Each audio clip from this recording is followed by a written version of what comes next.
नमस्कार, स्वागत है आपकी अपनी audio book and review channel पर। हम गोदान उपन्यास की श्रृंखला आगे बढ़ा रहे हैं। पिछले भाग में हमने जाना कि होरी, धनिया और उनके परिवार का जीवन कितना संघर्षपूर्ण है। आज के इस भाग में हम बात करेंगे गोबर और झुनिया की कहानी। गोबर और झुनिया की कहानी।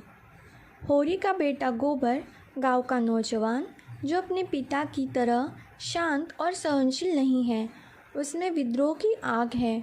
वह गरीबी से तंग आ चुका है और अपनी राह खुद बनाना चाहता है। गांव की एक चरवाहे की बेटी है झुनिया। झुनिया सुंदर है, भोली है और गोबर से प्रेम करती है। समाज में उनका रिश्ता स्वीकार्य नहीं है, लेकिन दोनों एक दूसरे से अलग नहीं होना चाहते। एक दिन झुनिया अपने घर वालों से भागकर होरी के घर आ जाती है। यह घटना पूरे गांव में तूफान मचा देती है। होरी पहले तो डर जाता है, समाज के लोग क्या कहेंगे, पंचायत का सामना कैसे करेगा, लेकिन उसकी पत्नी धनिया झुनिया का साथ देती है। धनिया कहती है, अगर वह इस घर में आ गई है तो अब यह हमारी जिम्मेदारी है। यही से गोदान की कहानी और भी गहरी हो जाती है। एक तरफ है गोबर और झुनिया का प्यार, दूसरी तरफ है समाज की कठोर परंपराएं और पंचायत का डर। संघर्ष। गांव की पंचायत इस रिश्ते को गलत मानती है और होरी पर दबाव डालती है। होरी फिर वही करता है जो वह हमेशा करता है, समाज के डर से झुक जाता है। लेकिन धनिया चुप नहीं रहती।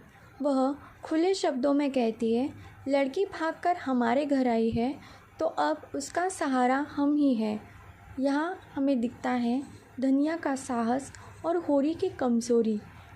यही विरोधाभास आगे पूरी कहानी को और गहराई देता है। रिव्यू। गोबर और झुनिया की कहानी सिर्फ प्रेम कहानी नहीं है, यह दिखाती है कि गांव का समाज किस तरह प्यार, बराबरी और स्वतंत्रता को स्वीकार नहीं करता।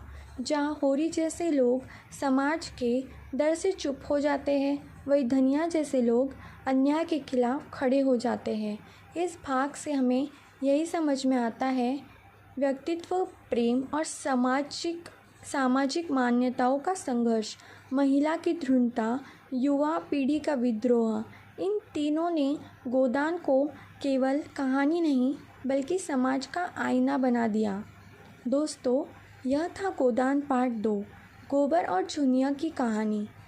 अगले भाग में हम देखेंगे कि कैसे गांव और शहर की दुनिया मालती, मेहता और राय साहब जैसे पात्रों के साथ कहानी को और विस्तृत बनाती है।